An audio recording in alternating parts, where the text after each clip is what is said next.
Hello and welcome back to yet another ThyGap podcast episode. This is season 2, episode 11. Welcome one and all. My name is Bogus Brut and I'm not lonely.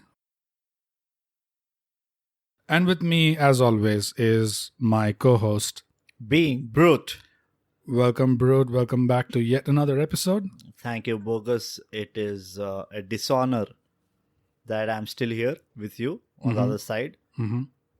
But anyways, now that I'm here, what's up? What is up is a more productive choice for our listeners would be to follow us on our socials, Brut.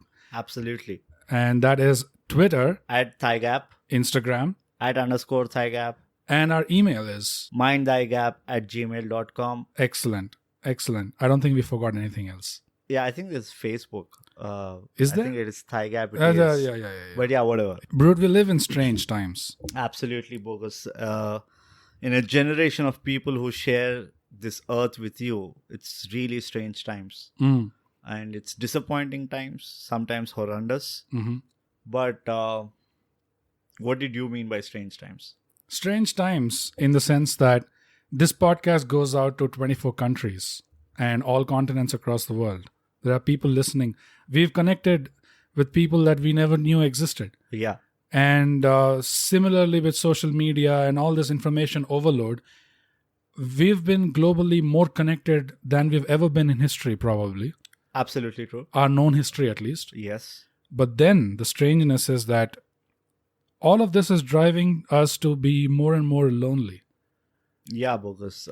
It's an inevitability, I feel, that we feel this. Because post this is what I call a resurgence. Oh, that's going to happen. Right. Where everybody will only be talking about us. That is Right. ThyGap. And that is when ultimately we'll stop feeling lonely, is it? Yeah, that's when we are like, oh no, I want to be lonely. Please, please give leave me me- some alone time. Leave me alone, Leave me alone. you peasants. So then we will be referring to all Akshay Kumar's dialogues like paise de aaye ne gariba aage bheek mangne and all that. So we'll be like, yeah, we'll be coined as those arrogant guys. So all this is an inevitability. Yeah. We can't run away from this. We have to embrace it. Like the great Sadhguru says, hello, hi. Yes, exactly. Yeah. But in this episode, of course, Brut and I, we want to talk about loneliness. A very... Close feeling that we have on a day-to-day basis. Really? Yeah, I don't know. Like, I'm only supposed to act the part. I thought we were just acting the part. Bogus, read the script. Damn it. But it is, I think we both agree that it is a critical aspect of our lives in general today, which is there is loneliness resulting out of an overcrowded situation. Like we were talking about social media and all that stuff, information overload. Yeah. Networking. But we also want to call attention to the distinction between concepts like loneliness and then there is solitude. The one when you voluntarily go into that state of mind, right, where you kind of disconnect, is solitude. Yeah. Right? Or is it solitude? It is solitude. It's solitude. Yeah. Right? One where you're forced into it. Solitude is maybe a garnishing. I don't know what it is. Yeah. Let's check with Gordon Ramsay when he comes to our show. Of course. As to does he use solitude. Right? But the second category where you're forced into it is basically loneliness. Right? Correct me if I'm wrong. I dare you. I double dare you, Bogus. There's a very... But the I dare you thrice. Wow. It's a very important distinction to make between solitude and loneliness, especially today, because as we've been calling out in multiple episodes in the past, Yeah. there are so many... That they have to ThyGap subscribe. Always, as always. Yes, of course. Brut, you And bring share. up the most important point. Yeah. Guys. Like, I think we need to put the plug more than the actual topic. Yeah. So, yeah. But we keep calling out once in a while. Yeah, we keep calling out the fact that nowadays a lot of definitions, a lot of concepts are getting muddled and dirtied, and so many things are Misused. getting mishmashed and misused, and there's a lot of misinterpretation. Use simple English so our illiterate audience can understand, because the fact that they're not writing to us, we can take a fair guess that they're illiterates. So make it simpler, Bogus. Don't complicate our podcast anymore. Yeah, like we were saying, the distinction between solitude or being alone versus loneliness or being lonely. And you've already clarified what that distinction is. The very aspect or the very prospect of being alone seems to really unsettle people in general. Yeah, it's a scary thought for a lot of the population. Why do you think that is? I'm not that part of the population, so I will be the wrong person to answer it. But I can take a guess probably. It's basically reversing what I feel. Is you're not assured of a place back where you belong once you kind of disconnect with them. There's this constant pressure of being in connect all the time, you know? Right. So it's almost like, hey, if you're not going to attend this party, you know what? You're going to be disowned. FOMO. Yeah. Right? Like I said, stop using complicated words. That's colloquial. FOMO. What is FOMO? Fear of missing out. What the fuck? When did you become a millennial? It's, you were born in the 60s. Of course. How the fuck have you become a millennial? I'm young at heart. No, fuck off. Okay, I apologize for that. You are young at heart. Because the age on your birth certificate obviously can't do that to you. But anyways, FOMO, right? And that kind of like makes them feel that they might become outdated. See, there's this, if you look at your world around, there's this constant need that you have to be updated. Oh, you didn't watch this new movie. Oh, you didn't check out Game of Thrones. Oh my God. There is this, inorganic or I don't know what you call it, but there is this way where you can get outcasted on the silliest of things. Yeah. Right? And which forces you into doing things which you may not like. And once you go into that cycle, right, then it is like you just went down the rabbit hole. You just can't come out of it easily. You now are a slave to the whims and fancies of your surroundings. Of external validation. All these things, right? Acceptance. Yeah, that's basically it, right? If you don't belong, you don't belong. Yeah. And where else will you belong to? Then you have to go through the whole cycle of, I have to make my own set of friends, blah, blah, blah, all these things. So that, I think, is probably why it's a very scary proposition for people to be like, hey, you know what, I'll disconnect with everything and kind of sit back and watch the show. That confidence is not there, in abundance right now. Right. Yeah. And I want to clearly define what I mean by people get unsettled by the prospect of being alone, even for a little while. What I mean is, it's not just like any other fear. What I've seen usually is that it's almost like, their body reacts to it, like as if they just get unsettled to the core. Yeah. And subconsciously, they're just not happy with the fact that they could be alone or they could be by themselves for some time.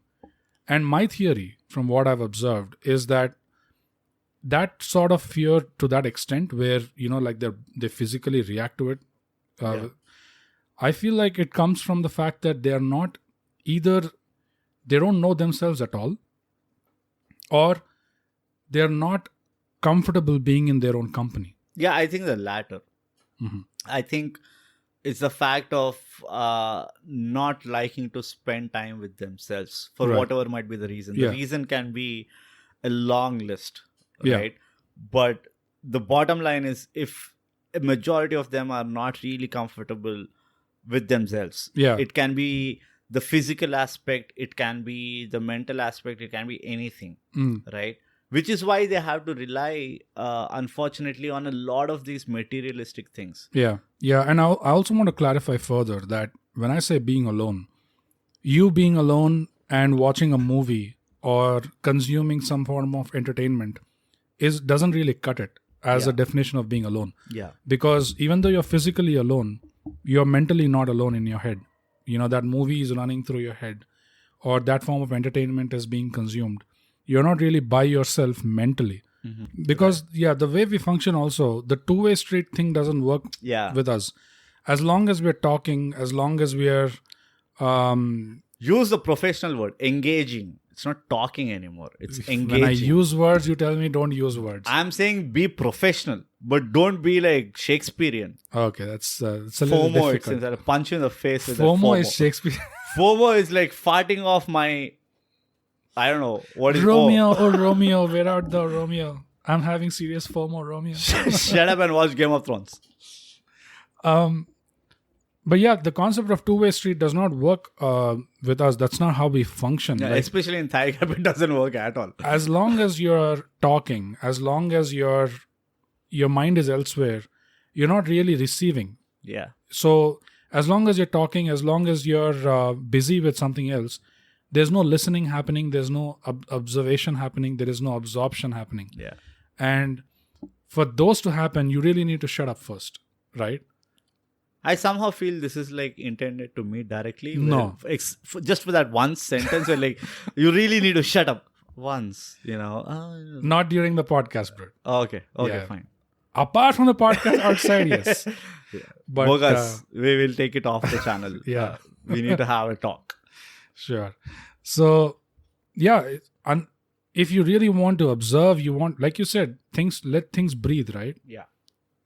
So if you really want to start that process of receiving information, absorbing it, evaluating it, you can't really be doing something else at that time. And that's where, choosing a point of solitude or loneliness, choosing a point of solitude, choosing to be alone with something, that really has value. But Brut, loneliness, solitude, these two things separately, good or bad, how would you classify these two, and in what context? Like if you I think both of them have their own good and bad sides, right? Solitude for me is very addictive. You might almost get very complacent in that state because you don't have a lot to worry about, right?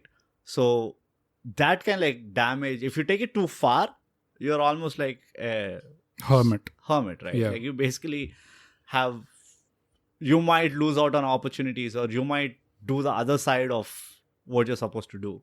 Yeah, like kind of participate in the functioning world or whatever. Exactly, that's what I was going to say. Your worldly participation or involvement is minimum now. Yeah, so that is not that good also in this scenario, in our circumstances. So everything has like, my whole argument is loneliness is not a bad thing. It is used as a negative connotation, right? It is used in a negative connotation. Is that a correct sentence? Yes. Very good. You get 10 marks. But loneliness is not bad. Like loneliness is a mental thing, right? You want to, it can happen to you anywhere, anytime. It can just hit you out of nowhere. But if you really like kind of understand the concept of loneliness and utilize it, kind of twist it for your own benefit, it's a beautiful tool. Right? Like the example that I was talking about earlier, before we started recording. If you go into a party and you start feeling very lonely, where you don't you're not connected with what's happening around, it's a perfect time for you to sit back and just like let things happen and you just absorb everything. Then it's no more a lonely time. You're engaging yourself. Right? You kind of like move out of that.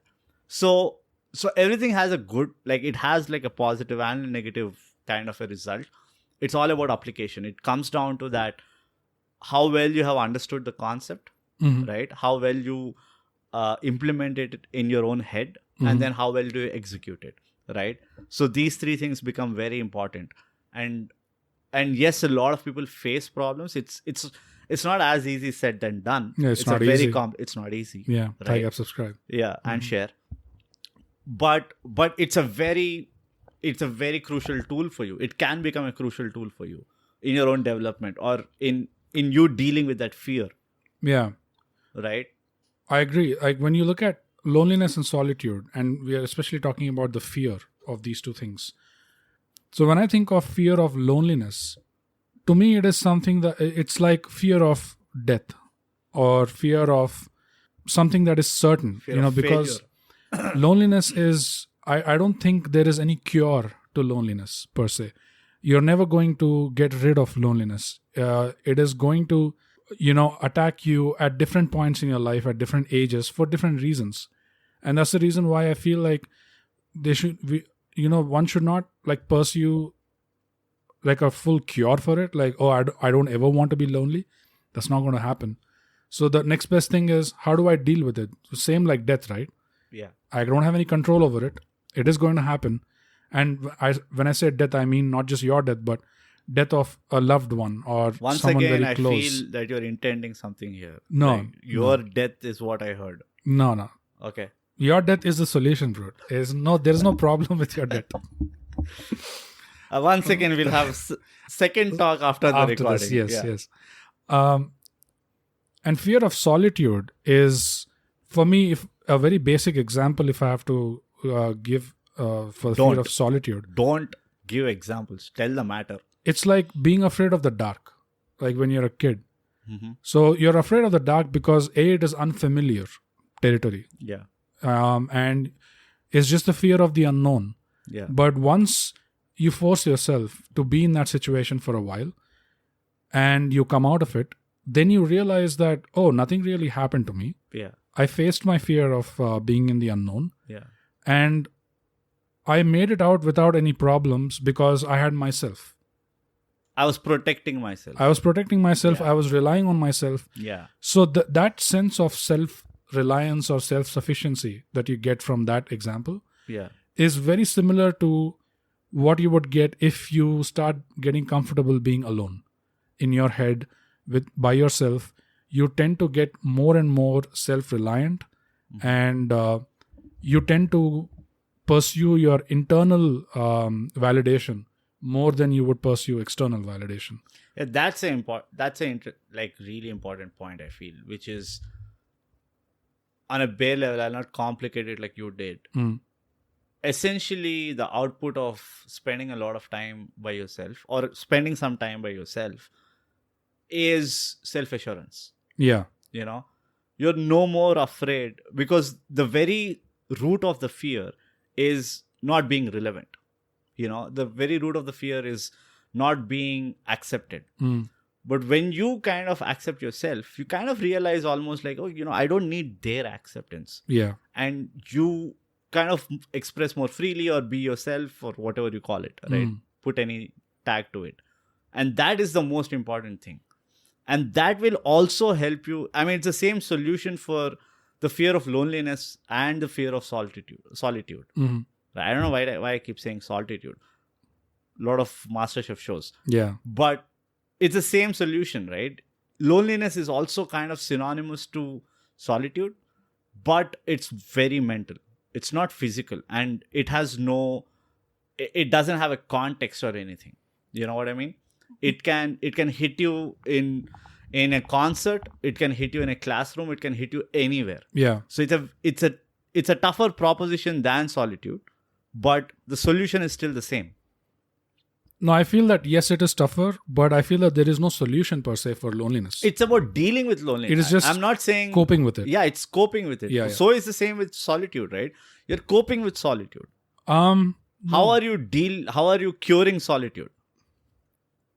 I feel like if you reach a state where you know yourself, and if you reach a state where you're comfortable being with just yourself and being in your own skin, that is a cure for solitude.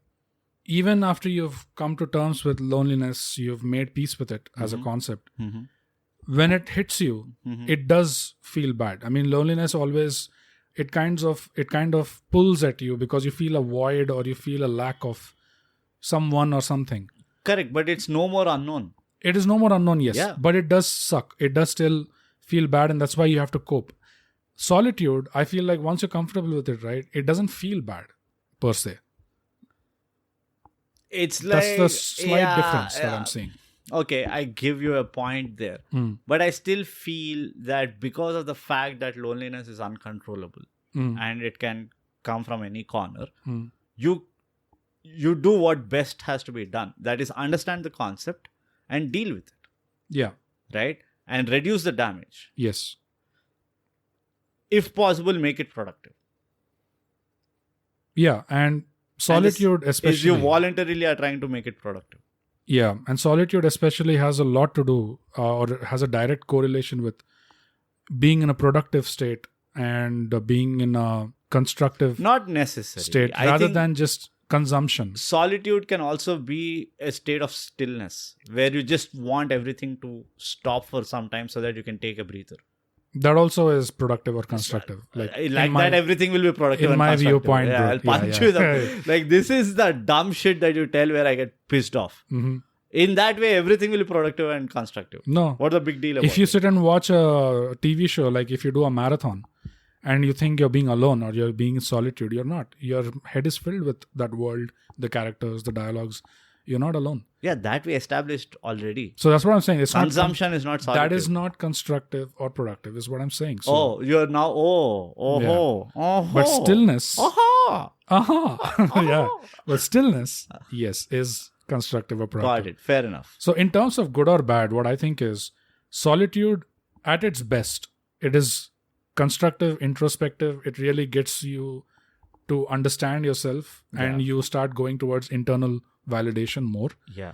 At its worst, well, you're away from people. Nothing changes. Like, basically nothing No, changes. solitude means you're away from people. You're away from others. Yeah, So like, you come out and you're the same guy. I don't think that also is like that extreme is Yeah, also good, because that's not at all good. you have to be involved with people. And Yeah. some people around you at least. Yeah, I mean, you need a space to, like, execute, right? Mm. So whatever you have done, you need to go out and execute it. And if Yeah. it's not happening, then it's not productive or constructive, whatever. Yeah. Right? And the same thing is with loneliness also. Yeah, with loneliness, good or bad, at its best, the only thing I can think of is maybe you'll come up with something creative. Like you'll write a poem, your pain of loneliness or something. Why do you make it like as if it's nothing? You made it sound like at the best, maybe poem At or its a best, song. because Maybe you'll become Adele and become a millionaire, but that's about it. maybe, yeah, It's a big thing. It's a huge thing that can change your life. but it still sucks. Yeah, I It mean, doesn't suck. Like, come on. to be going Like, through it. every stone, when being sculpted, goes through pain so that it can come out as a beautiful sculpture. This has nothing to do with loneliness. Okay? No, I'm going to relate it. Give me a second. I'll punch your face now. No, you can't. If you keep No, drawing you can't, because I'm going to relate it. unrelated. Wait a minute. You got to give me time, okay? I'm going to relate this shit. Okay. Loneliness is exactly like that. In the course of being lonely, right? Where you can develop a new perspective about yourself, where you can kind of discover a new side of yourself, blah, blah, blah, right? It is going to be painful, but when you actually take those things out of that phase, once the cloud clears, right, then it can actually catapult you to a different level. The only difference between you and me is whatever you described, I classify that under being alone or solitude. No, Loneliness is different because- for me. no, they're two different things. Solitude is voluntary. We just got to a consensus on it. When you said, when you introspect and you figure out things about yourself. No, Like, you develop perspective. How develop else? perspective. Yeah, how else will you do For it? me, it comes under... At its best, if you accept loneliness as an inevitability, and when it hits you, right, and if you still push through it in the right frame of mind, saying that this is fine, I'm disconnected with everything for the time being, but this will phase out, right? When you deal with loneliness with that state of mind, right, you come out as which is why I said the solution is the same for both of them, though they're completely different. You need to accept and embrace it, and then you will kind of come out having a different perspective about yourself or the world or anything else. Whereas I feel that for loneliness per se, there's no solution. I'm not saying it's a solution to like eradicate loneliness, but it's a solution to deal with it. I feel at its best, loneliness... You'll become Adele.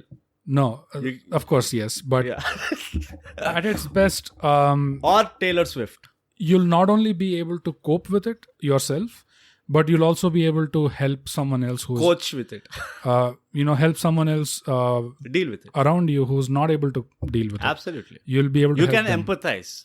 And loneliness is not a difficult thing to empathize, actually. Yeah. Not just empathize, but also actually help them. Like, Yeah.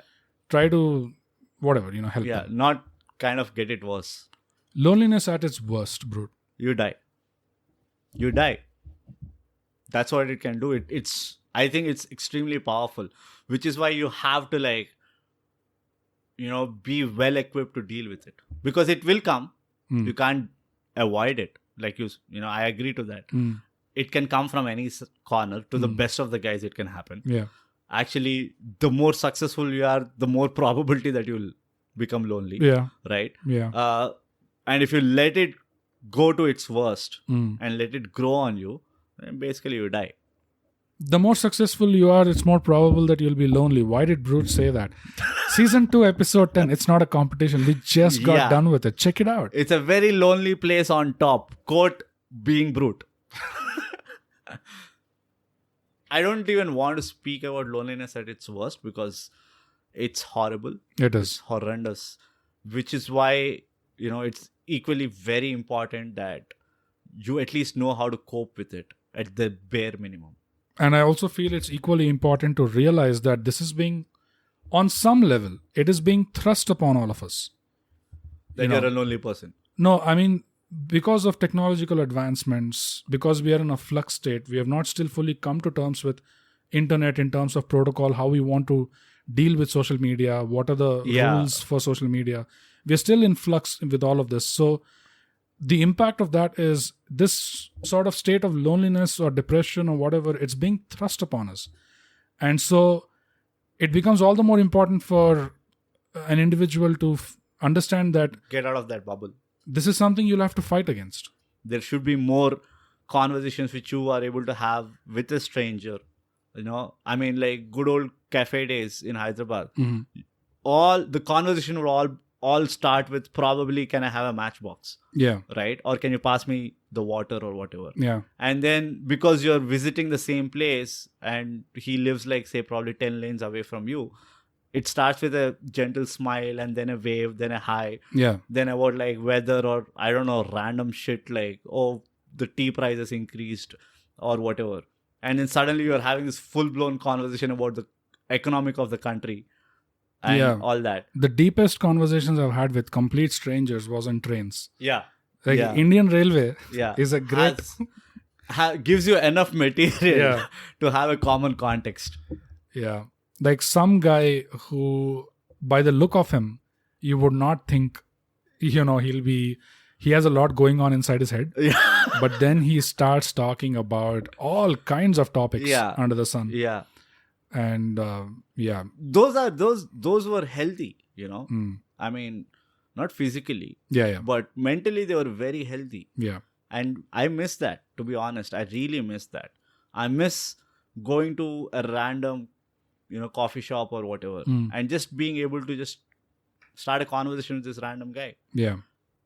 It's important to open up the topic that how this is a productive, activity. Okay. And these are real-time examples who have literally milked the shit out of this to deliver what they have delivered. Right. Right? Like I said, writers or poets, they often, they're absconding suddenly. And then they come back and write this phenomenal stuff or, produce this phenomenal output. That's because they do something alone, right? Which everybody else is not doing it. Yeah, even scientists, when they're trying to uncover some secret or some forbidden fruit. Yeah, the answer to how something works. They have to spend a lot of time alone in their lab. Yeah. And because these are validations. Yeah. Right? All these guys are real-time examples of why this is such a need as an activity or as a compulsion that we have to do it. It unlocks something within us which we otherwise can't figure out if we are constantly being addicted to the noise. Yeah, and the end destination of the process that you were talking about. Yeah. When you are alone and you make good use of it. Yeah. The end destination always goes to reassurance, self-validation. Right. And also a sense of fulfillment or contentment from that. Yeah.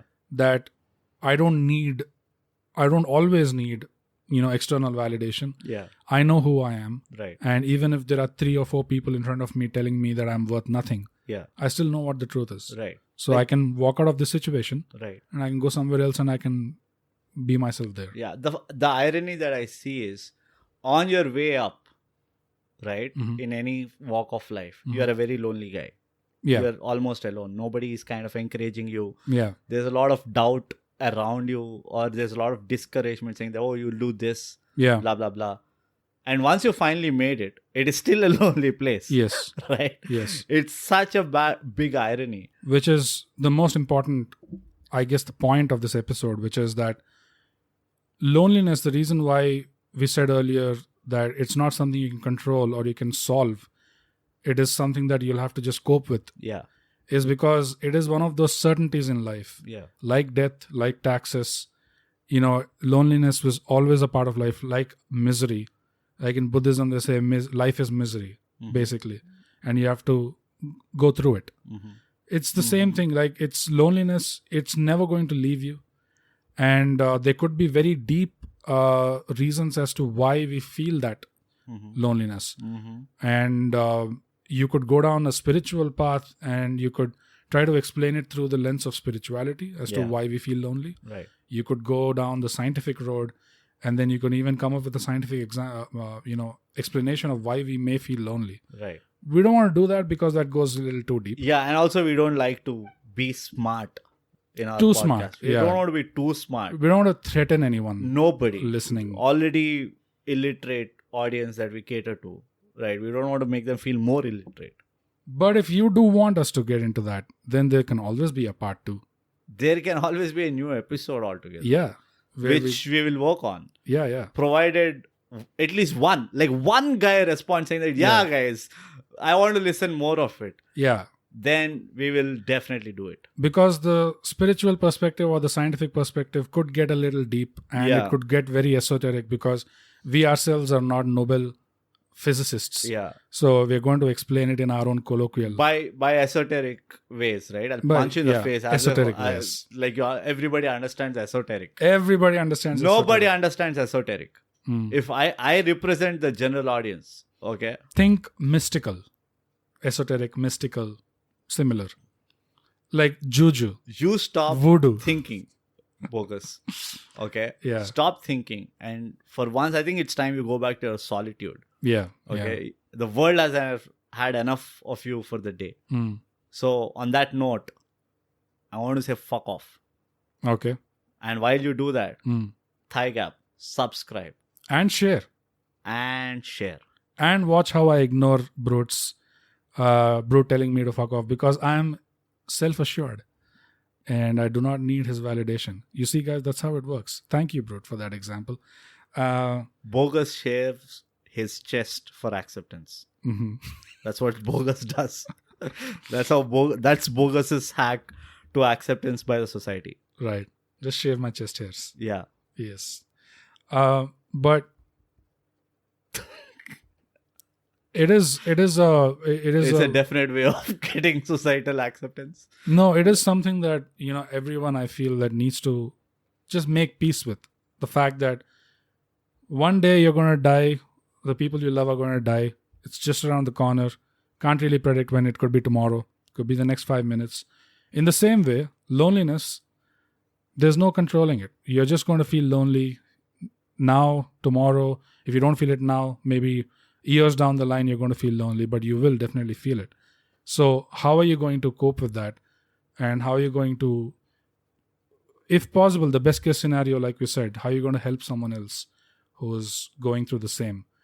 But when you look at solitude or being alone, the process is quite clear. I mean, one way to look at it is initial stages, you're not comfortable with your own company. You're not comfortable in your own skin. You don't like your own company. Fine. Then you start pursuing solitude, pursuing being alone. And that initial phase is going to be turbulent. It is going to be a little tough. But then slowly you're going to figure out who you are. You're going to observe more. You're going to listen more. You're going to analyze more for yourself. And then you're going to start drawing validation and fulfillment from yourself. that takes you to a point where you no longer need external fulfillment. And it takes you to a point where it doesn't matter if in future you're ever going to be alone at any point. You're never going to be lonely, or you're not going to be lonely in that situation, because you can still entertain yourself. You still have something creative or productive or constructive to do with your time, which will save you from going down that road of loneliness, basically. And I feel we are getting into our next question, which is, if someone wanted to try, Brut, if someone was at point A, like zero state, where I'm not comfortable being with myself, I get very troubled with the idea of being alone, how do they start with this process? Why couldn't you just ask this question? Why did you reiterate the whole episode? Like, why do you do this to me, Bogus? Why can't you just be crisp? It helps with, always that summarization or... Your speech was longer than the episode. This is why we do 1.5 hour episodes. I'll cut it out then. Yeah. Yeah. We should. You should. Yeah. What was your question? How? For someone who wants to start, for someone who has heard up until this point, and they feel that... Okay, I have to change over my lifestyle. No, they feel that this is something that I agree that maybe I'm at a state where I'm not comfortable being alone with myself. And I can see that there is value to it. But if I want to start, then how? Because a lot of these motivational speakers, a lot of these gurus or whatever, the how part is what they all conveniently just leave out. Like, I have practical examples of how you can do it. Please do. Share. Write down shit. Like, just vomit everything that your mind is telling you. You know, when you clear off that noise, that's when the real stuff starts coming out. And the best way to clear it out is like just vomiting it out on paper. It's the easiest. It's age old. It's old school. It's almost like writing your own journal or a diary. But it's effective. It's fucking effective. It is so old school that it's even part of our mythology. Yeah, Bhagavad Gita was written like that. The whole... I was thinking of the whole churning of the ocean story. Yeah. Where... all the junk came out and then... all the junk comes out. But after the junk, the worst of poisons, like the most toxic of poisons comes out. Yeah. Which even the fumes can kill you if you're around. Even if you smell it. Even if say if you're like an idiotic junkie or a food blogger. Yeah. And you're like, I want to smell this first. Yeah. You're like, fuck it, that's it, you're dead. Hala halam, right? Yeah. I don't know what it was. The deadliest poison to have ever existed. Yeah. So even the deadliest poison takes some effort to come out. Which is what I get from that story. Which is, and beyond the deadliest of poison is you have the nectar. Yeah. Which is what you're really after. Yeah. But first, when you start churning yourself, all sort of bullshit, like you said, is going to come out first. Yeah. Like when you start writing. You write really dumb stuff. Yeah. I mean, and that is the most, I think that is the biggest obstacle from people to kind of like look into themselves, because they're afraid that I may not come out with something smart. Yeah. And they stop. I might sound dumb. When they see that initial first level junk. Like they're like, that's where they stop. So you have to just kind of push through that. Yeah. It's not easy. It is not easy. It's not at all easy. It's fucking difficult to do that. But that's the best hack that I've seen where results were amazing after some time. Like you start seeing this person completely changing. Almost it's like a makeover to that person. Right. Right. It didn't affect you. You're still the same dumb idiot who I knew. Even after you writing like all those long speeches on my walls and my paper and everything. But it is effective. It has a 95% effective accuracy. Wow.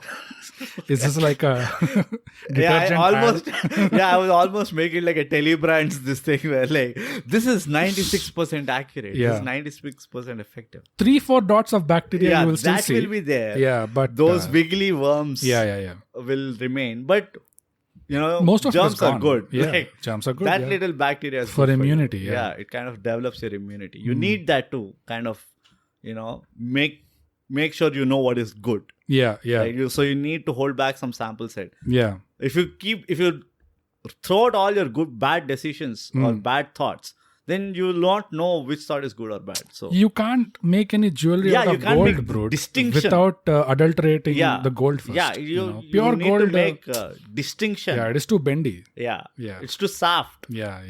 But that is one. The other technique that I've seen, in live, that a person has adopted to like deal with such a problem, which is tough, which is again kind of, what is the esoteric? What is that? Esoteric. Which is kind of esoteric, is meditation. Right. I don't know how it works. But it works. Again, probably 99.3% accuracy of it being effective. But again, it's very difficult. I've participated in Vipassana. Yeah. Which was I went for like a 7-day course. Meditation results are subject to market risks. Yeah. So good caution, by the way, because I've also heard of the other side of the cases where people went bonkers. But yeah, that is another thing. If you're really keen, probably you can try that. Yeah. Under guidance, you'll have hand holding and everything. So till you kind of get a hang of it, there will be somebody who will be guiding you if you go to a decent kind of an institution. Yeah. Not like you go to a mass sheep herd kind of thing. Yeah. Doesn't make sense. But that's a huge investment again in terms of time and all. Yeah. So some like do yourself DIY home remedy kind of a thing is writing a journal. I have not seen anything better that works better than that. Yeah. Probably kerosene and drugs and alcohol, but again, it's expensive. Those are expensive ways of doing it. Yeah. And it's not like 90%, it's like 35%. Yeah, that has 40%. It's There's a lot of bacteria still. Yeah, a lot. It can build more bacteria. Yeah. So it's not like there's a be-all end-all solution. That's not what we're claiming at all. But for anyone who's interested in the how aspect, these are just a few ideas. These are hacks. They're not even ideas. They're more like they're hacks that you could try and experiment if it works for you or not. If it doesn't, then, try experimenting it in your own way. The toughest thing I found was talking in the mirror. That's the toughest thing. Like looking at yourself in the mirror and like spitting out whatever you have in your head. I think that is a tough thing to do. I would still pick journaling over that because that is as a tough thing. No. As an effective. As an effective thing, journaling. Yeah, journaling. I think is the age-old open secret kind of a thing. Because the mirror thing can be a little too distracting, also. Which is why it is also very effective. Because your the distraction is yourself, right? So it is kind of effective. And also it's more like very physical and which is why a lot of I don't know what they're called, but I think personality coaches or something like that. A lot of them suggest saying that spend the moment you wake up, speak to yourself in the mirror for like 3 minutes, say about how you want to deal with the day. Because it's a very tough thing to do. Because if you can overcome that in the beginning of your day, then you kind of like can get a hang of how you go about with your day. Somehow I've never been able to believe people who say that when they wake up, the first thing they say to themselves is like, today is a good day. Or I just can't believe that someone will wake up every day and automatically say the same word. I can't believe that people wake up and brush their teeth daily. I know, bro. I can smell it from here. I just can't comprehend I smell your disbelief. How can they fall for such a marketing gimmick? Exactly. But those are the things that I can like vouch for. Yeah, or another hack is just get involved in some hobby, something creative, something productive. Or because if you lose yourself in a learning process, that also keeps you engaged with yourself. And the whole idea is to be engaged with yourself. The idea, again, hacks notwithstanding, the idea is, okay, if I'm trying to start this process of being comfortable with myself, or if I'm trying to, get to a state where I can be alone, like solitude is a thing that I can be comfortable with. Ideally, what you're looking at is, if you have reached a state where you can easily or clearly distinguish that you're just not one person, but there is an inner voice inside you, there is some level of separation between you on the surface and deep down there's an inner voice, your conscience, and also your body, mind and soul. if you can figure out the distinction between something that's coming from your mind versus something that fulfills your soul, it's a very tough and tricky But that's way distinction to make. I'm just saying the end goal. I don't think they should. I mean, somebody who's starting off shouldn't worry about the end goal. They should Fair take enough. like baby steps. Fair enough. Like one step at a time, one punch at a time, one round at a time. I don't disagree. I mean, because it's scary. Like you said, yeah. The moment you start saying body, mind, and soul, we are no different from Sadhguru. Because everything according to these gurus is like, oh, you should all look at it from like the cosmic perspective or blah blah blah. Yes. And it's very daunting. Like, yeah. I'm like not able to solve how to speak to the guy next to me. Why the fuck should I worry about? I mean, it's more about practicality, right? Yeah. So that's the reason why I find writing journals or like talking to yourself and stuff like that, which is very doable, practical solutions. Fair enough. Which is why we started with those mentions. But I don't want to leave anyone hanging also. I just want to give an idea of what you're aiming for. That's it. Why is that a compulsion? And for somebody, they may not be aiming at it. I don't aim at it. It is a way to understand ki after they've started, right? Imagine someone started journaling, like you said, and they get to a certain state. I feel like they also need to know, okay, why? What is my measure of when do I realize ki I'm making progress or I'm making really good progress here? Why? See, it's organic. Leave it. I agree with what you said.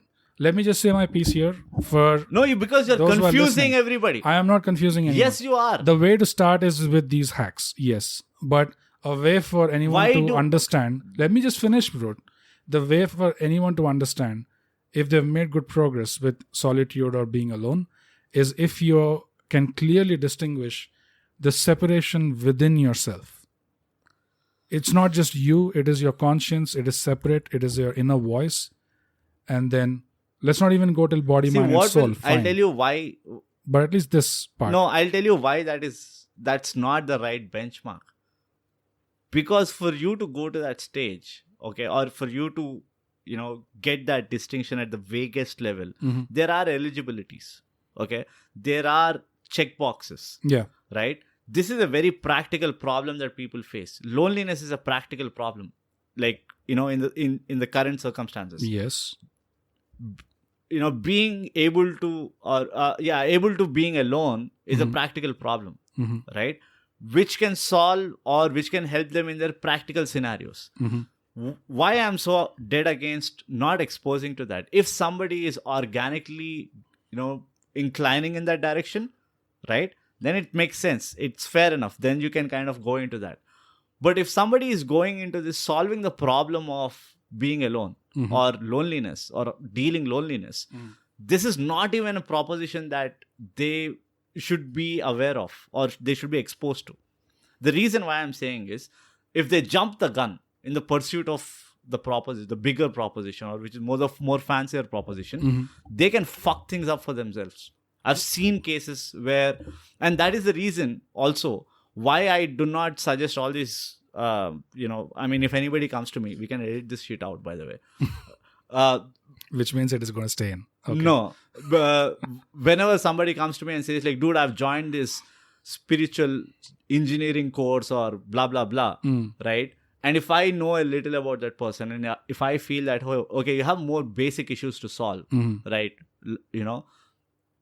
I genuinely try to kind of like say that, dude, that might not be the right thing for you to go about. There are more simpler problems that you can deal with and you can graduate to that level. And it needs graduation. You can't just like go sit into something and say like, okay, fine, I got it, now I want to try it. It is extremely dangerous physically, mentally, and at every level, And I've seen cases like that. Okay, I have an answer to your point, but you should let me finish. Okay, so I understand where you're coming from. And you're also right when you say that it is a risk when someone jumps the gun. When you show this thing already to them, and when they jump the gun, it is a risk. I agree with that as well. But it is equally a risk when someone doesn't know what they're aiming at. When the map is not clear, okay? In the sense that for me, the way I think of efficient plans or any plan that is efficient or well thought out, I feel that you need to have the very end goal. You need to be aware of what that is. And then you need to be aware of the first 1 or 2 or 3 steps that you're going to take towards that goal. And that's about it. No 25 steps, no 50 steps. If you're drawing your entire plan from point A to that end goal, then you're a fool.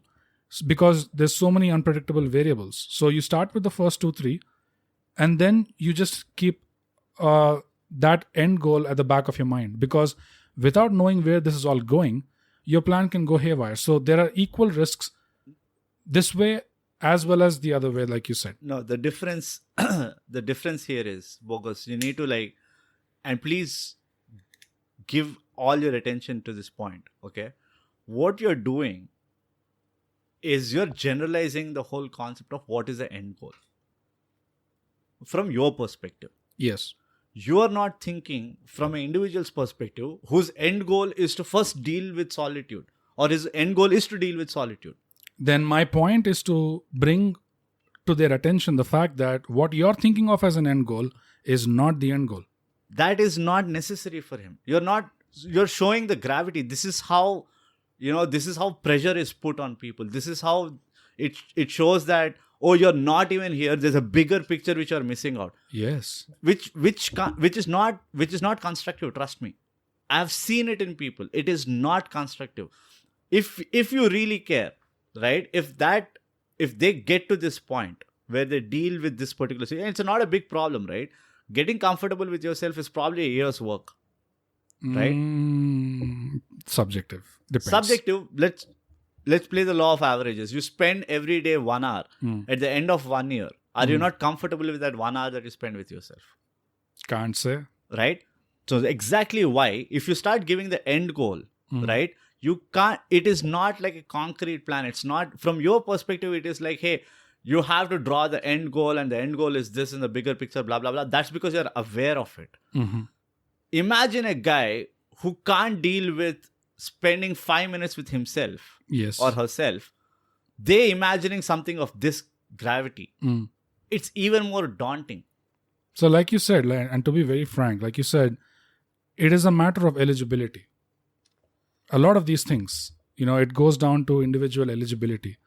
And I agree with that. So whether you give them complete information or you give them half information, eligibility clause still stands. No, I'll tell you, it stands in its own process. But the guy who's getting into it, they are not aware of it. They can easily get carried away on small successes. And problem that happens is once they go deep into this, or once they try to go into this, it has very, very irreversible repercussions on their physical state. It's not a joke, which is why I refrain from telling the overall picture. Because initially, even I used to give the end goal. Like, dude, this is where we have to go. But what happens is the simplicity or the intricacy of the detailing that you shared, right? Like the layers of us. It's a very, very, delicate matter. And that can screw up with somebody's head very easily. Except to those who are eligible to receive this information. Yes, but even the knowledge of something of such exists can make somebody get carried away. And that is what is happening in masses, by the way. That is what a lot of people are doing out there right now. If you look at any guru, that's exactly what they're selling. But look at the kind of mass hysteria that is creating. It's dangerous. I'm not saying it's not bad, it's not good or anything. It is inevitable, it is absolutely essential. I do not deny that. But there is a certain aptitude that you need to have to comprehend that and then get into it. Yeah. What people are doing is they're just listening to the end result or the end goal, and then they're like, okay, I got what that is, so let me just go through it. And that creates a lot of problems in their practical aspect. What I'm seeing is the end goal is being presented to people, yes. Also in vague terms, yes. But the how part of it, like the initial starter steps, that is not being covered. Usually, from what I'm seeing, like the colloquial, practical application of how you can start off, that is not being offered. So that is what I'm seeing from my perspective, generally what happens elsewhere. And we've covered that base. We've started with a few practical things. No, that's not enough. That's not enough to comprehend or or go behind the end goal. Do you think writing a journal is enough for you to like start thinking about body, mind, and soul and see how that functions? No. In a practical sense? No. That's exactly what I'm saying. That's why I'm not... If somebody understands the concept of, like, for example, the concept of detachment from death of anybody, the paradox of being compassionate yet detached. Yeah. Those are tricky concepts. They're not practical concepts. And who brought that up? I didn't say it in this. Your Honor, I didn't say can it we see the transcript? Did I ever mention Not in anything? the podcast. Detachment of death or anything? Did I ever speak of that? Because no. I agree that's a very, very tricky and slippery thing. And that is exactly what I'm trying to point out. That you skip that and you tell that there's a body, mind, and soul, which is supposed to be the end game or the end goal, right?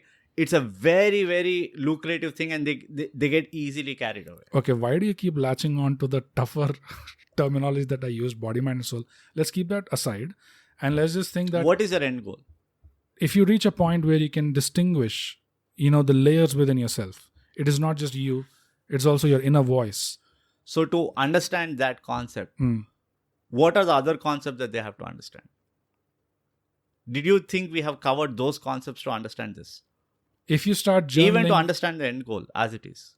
If you start journaling, if you start doing these practical things which help you be comfortable with yourself in your own company, eventually I have faith that people will realize that. Yeah.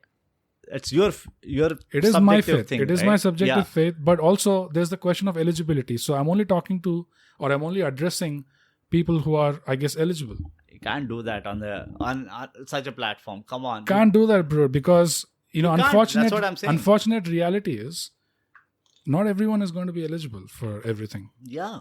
And which is why you can't put that pressure or create that doubt. But then the flip side of it is also you are editing your information because you have a lack of faith.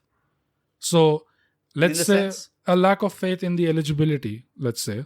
So if there are like 8 people out of whatever people listen to our podcast, if there are 8 people who are eligible and you had censored yourself because you had a lack of faith, now those 8 people who are actually eligible now are being shortchanged because they didn't receive the entire information. No, if there is an eligibility of any sort, with an individual, right?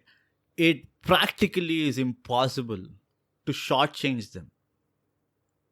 It is practically impossible because the moment they get that eligibility, it is almost intuitive. It is almost intuitive. If you're telling me that there is a guy who has an eligibility, right? If you have to figure out an eligibility, how do you figure out an eligibility in a person? It's tough to define. Yeah, but give me like some it's like sense. Entropy. Yeah. Give me like some sense. When you figure out the eligibility, say when you met me and when you started seeing like, say, signs, okay, for easier conversation, how did you see that?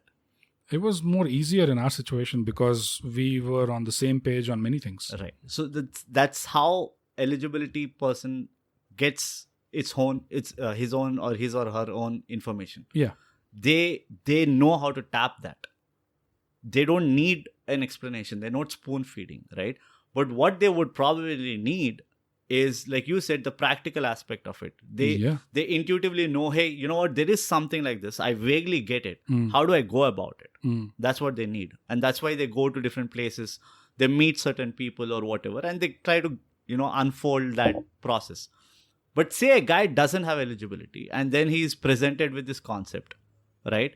Then he gets carried away. Then he's in this pursuit that's saying that, I have a very basic problem, but there is a bigger thing, right? And when they start going behind that, it damages them. Most often than not, they don't know where they have to knock the doors because they can't filter the right sources.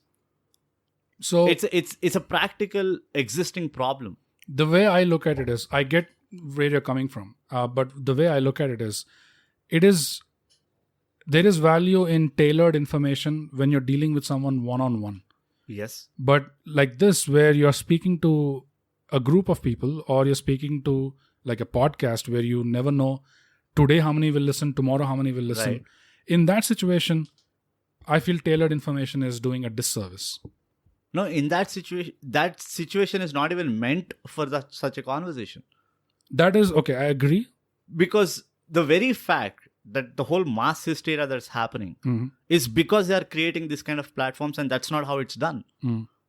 Even the process has a way of being communicated. Yeah. And and the whole communication relies on accuracy. The whole communication relies on intent, etc., which can only be possible, right, at a very small scale. It can't be possible at a mass scale. Even if you are saying that, hey, we are on a platform where only 10 people are listening to us, 20 people, 30 people are listening to us, we don't know who they are. Yeah. Right? Yeah. Which is why it cannot be communicated. Which is why it has the highest potency of being misunderstood or misinterpreted, rather. The other way to look at it is, if I can play devil's advocate, this is going in the lines of all those events in history which have kept repeating themselves, where information was gatekept by a small group of people because they did not have enough faith that that information, when revealed to the public, would be used in the right way. So at so many levels in our history, not just Indian history, global history, information always has been gatekept. Correct. Now, and there is a good reason for that. Why do you think they are gatekept? Why? No, I'm asking you. Why do you think, what is your understanding or what is your theory of why they are gatekept? It could be a combination of avoiding unwanted situations. Like? Avoiding, or it could be a lack of faith in people's ability to process that information. Okay. And do only good with it. Lack of faith in everybody?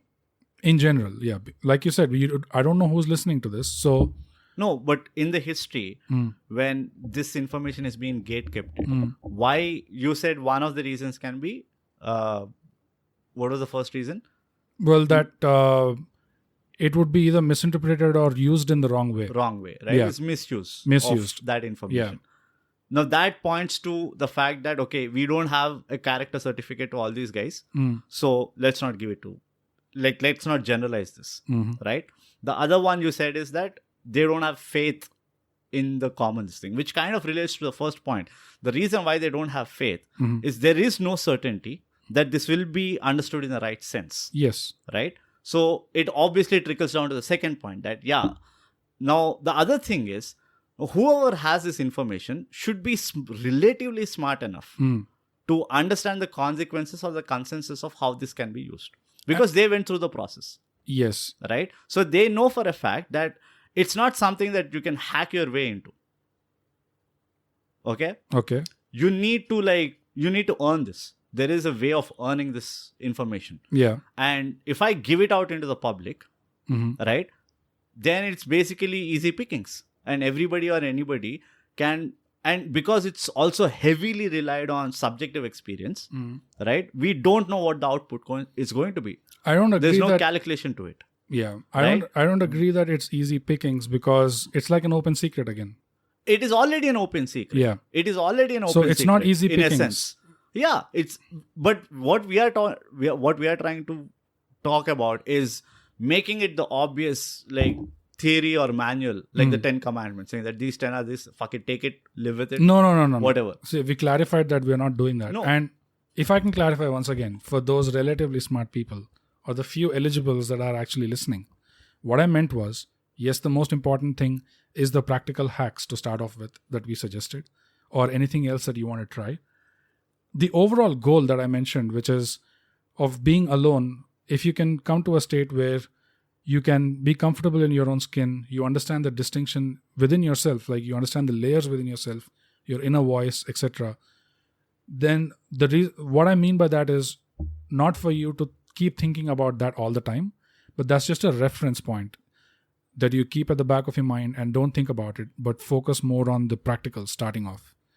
Yeah, and eventually that is what I'm finding it a little hard to believe. It kind of is contradictory in nature in two ways. The first thing is, if there are eligible people listening, right, they will already know this. They don't face this problem. That's not always true. It is always true. No, it is always true. They may have like a subconscious sense of it, but I'm talking about solitude. And I know that's what I'm saying. Solitude. They may have a subconscious sense of it. Like imagine there's a 17-year-old kid. Yeah.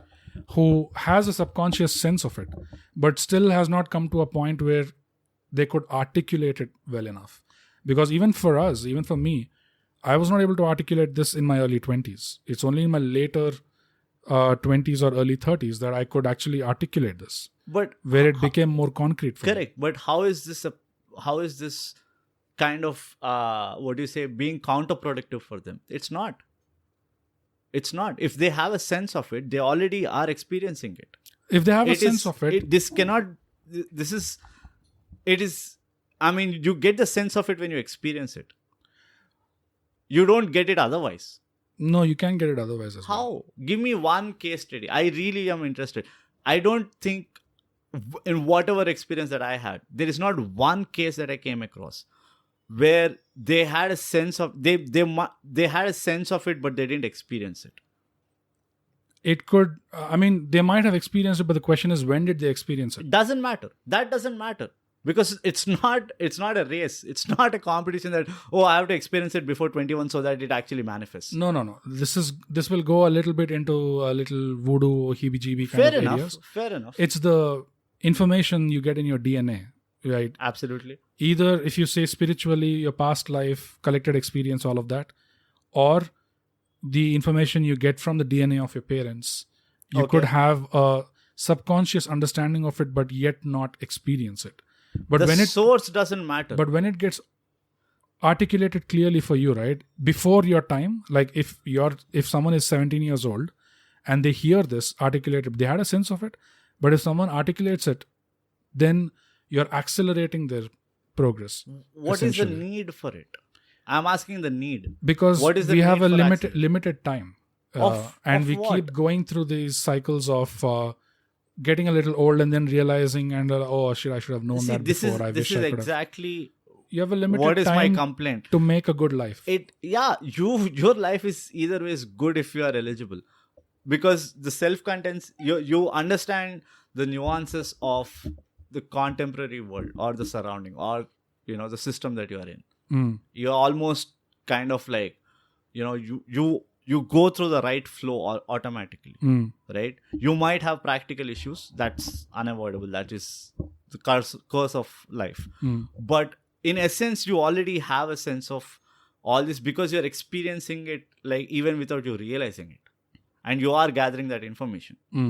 That's the whole concept of how you figure out an eligibility. Right? So I don't see a person who have a sense of it but has not experienced it. Articulation is a completely different thing. Articulation is needed for you to like put it across to someone else of a similar cadre or a peer. No. How does it matter for you to articulate? Articulation is very important for self-understanding as well, because when you don't articulate it, it is a mush of vague, undefined theme that is there inside your head. So what is the hurry of articulation? But when you articulate it, right, you make it more concrete. You understand the boundaries. And what is the hurry of articulating it? It is not so much hurry. It is... what is the need of acceleration? Let me use it in your words. Where does the need of acceleration come into the picture? Because if, let's say, there is no acceleration, then by the time this happens, if that person is entangled in societal things that, like, they get older and they get entangled in things that they cannot get out of, and they realize that... this has nothing to do with societal things. It is parallel to societal things, right? How is it dependent on societal entanglement? Like I said, the practical issues are anyhow there. So if I was always eligible in my life, but ultimately I only realized things when I get to like 45 or 50, by then I have kids, I have a family. So there are things that I cannot get out of, or there are things that I cannot change.